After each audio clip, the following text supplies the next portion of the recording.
One quick thing I do want to add actually is if we're descending, so we're going to be dropping down. So obviously you guys already know this, that our dive profile looks like that. We have our descent, we have our bottom time, and then we have our ascent.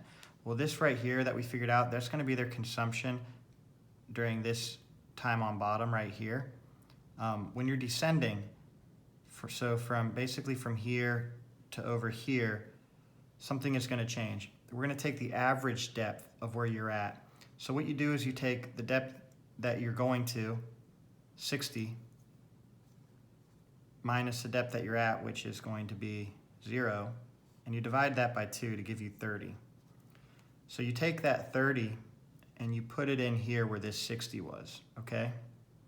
So this answer will be different as well.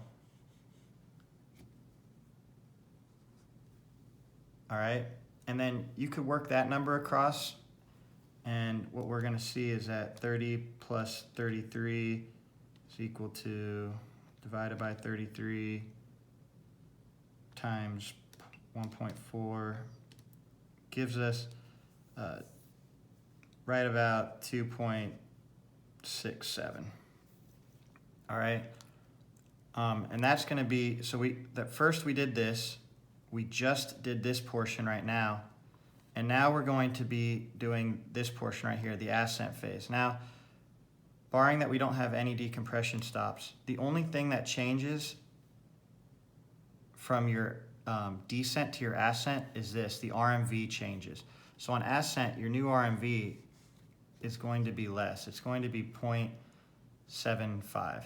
This might be because people aren't working as hard on ascent as descent. I don't really know the reason behind this, but it does get changed. You would still take the average depth right here.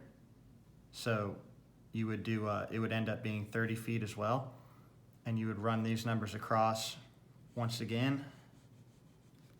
And we would see 30 plus 33 is equal to 63 divided by 33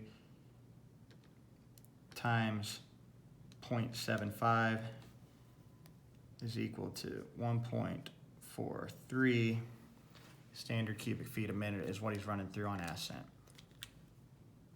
So now that you see that we found out the descent, the bottom phase or time on bottom, and the ascent, that we could figure out exactly how much air we need to do a dive.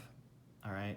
Now you got to keep in mind that you are going to have to figure out your GP or your EGS pressure and subtract that, but that's basically how you're going to do it.